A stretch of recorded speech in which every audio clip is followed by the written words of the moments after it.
जय श्री राधा कृष्ण भगवान जी की जय। कार्तिक मास की जय। देव उठनी एकादशी व्रत की मंदिर श्री बंसी वाले महात्मा यूट्यूब चैनल की ओर से हम आप सभी भक्तों का हार्दिक अभिनंदन करते हैं। जैसा कि आप सभी जानते हैं कि कार्तिक मास के शुक्ल पक्ष की देव उठनी एकादशी अर्थात प्रबोधनी एकादशी इस वर्ष 14 नवंबर दिन रविवार को है। हमारे हिंदू धर्म में देव उठनी एकादशी के व्रत की बहुत ज्यादा महिमा बताई गई है। इस एकादशी का व्रत रखने मात्र से मनुष्य की सभी मनोकामनाएं पूरी हो जाती हैं और देव उठनी एकादशी के व्रत के दिन ही तुलसी जी का भगवान श्री शालिग्राम जी के साथ विवाह होता है। इसलिए इस दिन का महत्व बहुत अधिक बढ़ जाता है और इसी दिन अगर मनुष्य अपनी मनोकामनाओं को पूरा करने के लिए, अपने दुखों को दूर करने के लिए, संतान प्राप्ति करने के लिए, व्यापार में उन्नति प्राप्त करने के लिए या और किसी इच्छा को पूर्ण करने के लिए अगर कुछ उपाय करते हैं तो भगवान की कृपा से उनकी सभी मनोकामनाएं पूरी हो जाती हैं। भगवान उनको सभी तरह के सुख संपत्ति आनंद प्रदान करते हैं, उनके सभी पापों का नाश हो जाता है, उनके सभी दुख दूर हो जाते हैं। तो आज की इस वीडियो में हम आपको प्रबोधनी एकादशी के दिन किए जाने वाले 11 उपायों के बारे में बताने जा रहे हैं कि प्रबोधनी एकादशी को कौन से 11 आसान उपाय करने हैं कि जिनके करने मात्र से मनुष्य जीवन में सुख संपत्ति आनंद प्राप्त कर सकता है, संतान की प्राप्ति कर सकता है, धन की प्राप्ति कर सकता है, व्यापार में उन्नति प्राप्त कर सकता है, अपने दुखों को दूर कर सकता है, अपनी इच्छाओं की पूर्ति कर सकता है। तो जो कोई भी मनुष्य प्रबोधनी एकादशी के दिन इन उपायों को करेगा उसको अवश्य ही फल प्राप्त होगा। भगवान की कृपा से उसको अच्छे फल की प्राप्ति होगी, उसकी मनोकामनाएं पूरी होंगी। लेकिन यहाँ पर ध्यान देने वाली बात यह है कि मनुष्य ये उपाय अवश्य करे, भगवान की कृपा को प्राप्त करे, लेकिन किसी का बुरा नहीं मांगना चाहिए। इन उपायों को करके हम किसी का बुरा मांगते हैं तो किसी का बुरा तो कभी होगा नहीं। अपनी सुख संपत्ति आनंद की प्राप्ति के लिए, अपनी मनोकामनाओं को पूरा करने के लिए इन उपायों को किया जाएगा तो भगवान कृपा करेंगे। तो देव उठनी एकादशी के दिन भगवान की भक्ति से संबंधित जो 11 उपाय करने हैं वो इस प्रकार हैं। सबसे पहली बात यह है कि जब आप देव उठनी एकादशी के व्रत के दिन सुबह उठें, नहा धोकर पवित्र होकर आप साफ सुथरे वस्त्र धारण करते हैं, भगवान का पूजन करते हैं, तो उस समय आप अपने घर के मंदिर में शुद्ध देसी घी के 5 दीपक अवश्य जलाएं। श्री लक्ष्मी नारायण जी भगवान की प्रसन्नता प्राप्त करने के लिए शुद्ध देसी घी के 5 दीपक आप अवश्य जलाएं। लेकिन अगर आप शुद्ध देसी घी से दीपक नहीं जला सकते तो आप तेल का प्रयोग कर सकते हैं, उसका भी पूरा फल प्राप्त होगा। लेकिन कोशिश यही करें कि शुद्ध देसी घी के 5 दीपक जलाएं, भगवान का स्वागत करें। इससे महालक्ष्मी माँ का सदा के लिए आपके घर में वास हो जाएगा। अब दूसरा उपाय, देव उठनी एकादशी के व्रत के दिन पीले रंग के कपड़े, पीले फल और पीला अनाज पहले श्री हरि विष्णु भगवान जी को समर्पित करें, अर्थात श्री हरि विष्णु भगवान जी के आगे ये वस्तुएं निवेदन करके उसके पश्चात इन सभी वस्तुओं को आप जरूरतमंद लोगों और निर्धन व्यक्तियों में बांट दें। इससे भगवान की अनंत कृपा मिलेगी, आपके सभी दुखों का नाश हो जाएगा। और तीसरा उपाय जो हम यहाँ पर आपको बताने जा रहे हैं कि देव उठनी एकादशी के व्रत के दिन धन की प्राप्ति के लिए श्री हरि विष्णु भगवान जी के मंदिर में सफेद मिठाई या खीर का भोग अवश्य लगाएं। आपके घर के आसपास जो भी भगवान जी का मंदिर हो वहां पर आप सफेद रंग की मिठाई या खीर का भोग भगवान को अवश्य भोग लगाएं। इतना करने मात्र से धन की प्राप्ति होती है, भगवान प्रसन्न होते हैं। लेकिन उस खीर या मिठाई में तुलसी का पत्र अवश्य डालें, इसी को भगवान स्वीकार करते हैं। अब प्रश्न यहाँ पर ये उठता है कि एकादशी के दिन मिठाई खा नहीं सकते, खीर नहीं खा सकते, तो भगवान को भोग कैसे लगाएं? तो यहाँ पर उत्तर ये हम आपको देने जा रहे हैं कि हमारा एकादशी का व्रत है, भगवान का एकादशी का व्रत नहीं है। भगवान को आप कुछ भी भोग लगा सकते हैं, भगवान उससे प्रसन्न होते हैं।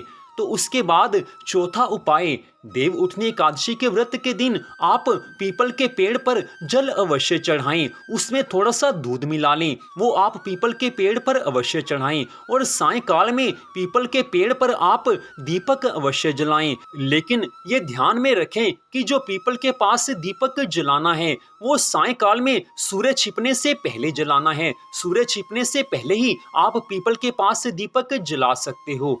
इसके बाद पांचवा उपाय, देव उठनी एकादशी के व्रत के दिन शाम के समय तुलसी जी के समीप शुद्ध घी का दीपक आप अवश्य जलाएं। तुलसी माता की 11 बार परिक्रमा करें, इससे तुलसी माता की कृपा मिलती है, श्री लक्ष्मी नारायण भगवान जी की कृपा मिलती है, भगवान श्री राधा कृष्ण जी की कृपा मिलती है और संतान की प्राप्ति होती है। और उसके बाद छठा उपाय, देव उठनी एकादशी के व्रत के दिन ही तुलसी विवाह किया जाता है। भगवान जी के शालिग्राम स्वरूप का तुलसी माता जी के साथ विवाह किया जाता है, तो उस विवाह का दर्शन भी आप अवश्य करें। अगर आप अपने घर में तुलसी माता का शालिग्राम भगवान जी के साथ विवाह करते हैं तो बड़ी अच्छी बात है, लेकिन अगर आप अपने घर में ऐसा नहीं करते तो आपके घर के आसपास जहां पर भी तुलसी विवाह का आयोजन हो रहा हो, आप उसका दर्शन अवश्य करें, उसे आप अवश्य देखें। इतना करने मात्र से जिन लोगों के विवाह नहीं हो रहे होते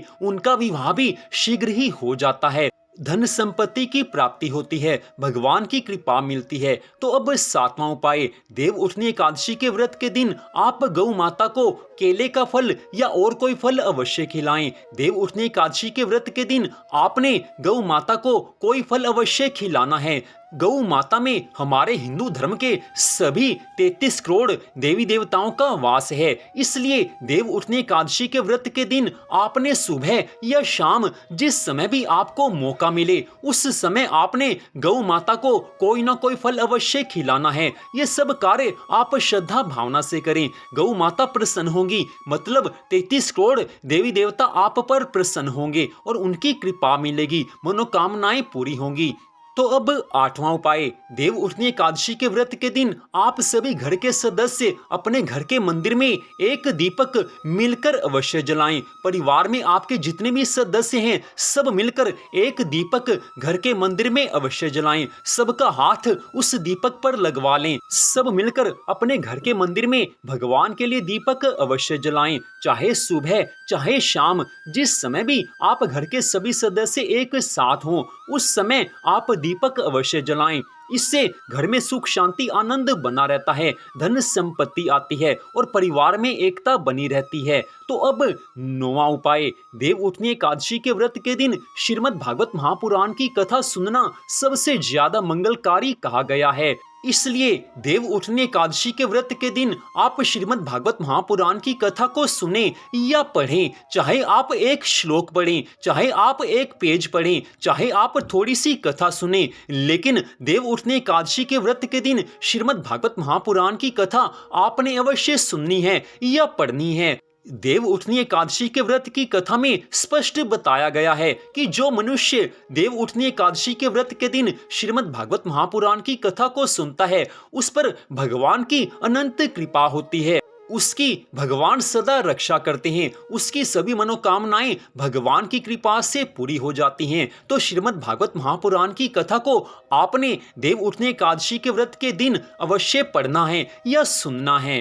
तो अब 10वां उपाय, देव उठनी एकादशी के व्रत के दिन आपने श्रीमद् भगवद गीता का पाठ भी अवश्य करना है या उसको सुनना है। हमारे हिंदू धर्म ग्रंथों में स्पष्ट बताया गया है कि देव उठनी एकादशी के व्रत के दिन आप अगर श्रीमद् भगवद गीता के एक श्लोक का पाठ भी करते हो या सुनते हो तो भगवान श्री कृष्ण जी की अनंत कृपा मिलती है, भगवान सदा रक्षा करते हैं। इसलिए देव उठनी एकादशी के व्रत के दिन आप श्रीमद् भगवद गीता का पाठ अवश्य करें या सुने, चाहे आप एक श्लोक का ही पाठ करें, चाहे आप एक श्लोक ही सुने, लेकिन श्रीमद् भगवद गीता का पाठ आप अवश्य करें या सुने।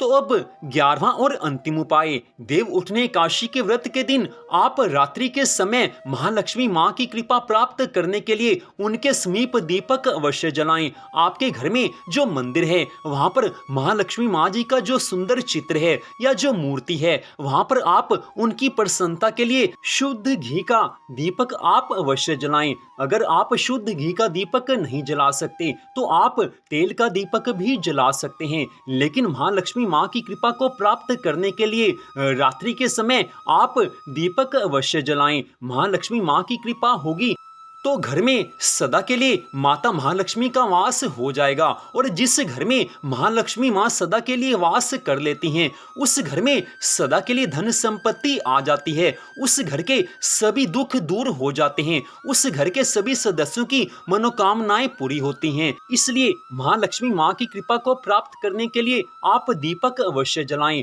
लेकिन ध्यान रहे कि ये दीपक महालक्ष्मी माँ जी के लिए ही होना चाहिए। दीपक जलाने के साथ ही महालक्ष्मी माँ जी से ये प्रार्थना करें कि हे माँ, सदा हम पर कृपा करते रहना, हम सदा भगवान के चरणों की भक्ति करें और आप सदा हमारे घर में निवास करें, हम आपकी शरण में हैं। इस प्रकार माता महालक्ष्मी जी से आप प्रार्थना करें। तो ये 11 उपाय हमने आपको बताए हैं। देव उठनी एकादशी के व्रत के दिन अर्थात प्रबोधनी एकादशी के व्रत के दिन इन आप 11 उपायों को करेंगे तो आपको सदा के लिए खुशियां मिलेंगी। लेकिन अगर आप ये 11 उपाय नहीं कर सकते तो जितने अधिक उपाय हों आप उन्हें अवश्य करें। वैसे भी साधारण से उपाय हैं, भगवान की भक्ति से संबंधित उपाय हैं। कोई भी ऐसा उपाय नहीं है कि जिसको साधारण मनुष्य ना कर सके। तो भगवान की भक्ति को प्राप्त करने के लिए, अपने जीवन में सुख शांति आनंद प्राप्त करने के लिए, परिवार में सुख शांति आनंद प्राप्त करने के लिए इन उपायों को आप अवश्य करें और फिर देखें कि कैसे भगवान कृपा करते हैं। लेकिन अगर आप ये सोचें कि ये 11 उपाय आपसे नहीं हो सकते तो कोई बात नहीं है, आप 1, 2, 3, 4 या जितने भी उपाय आपसे हो सकें तो भी आप अवश्य करें।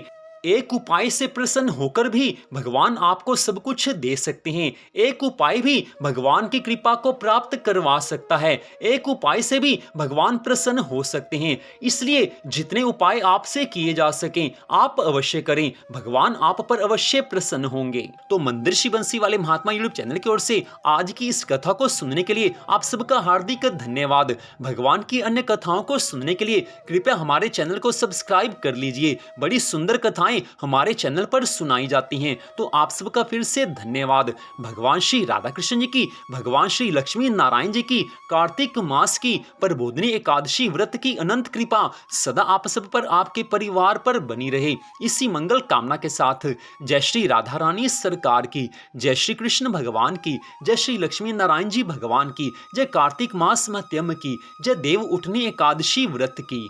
जय जय श्री राधे, जय जय श्री राधे, जय जय श्री राधे श्याम।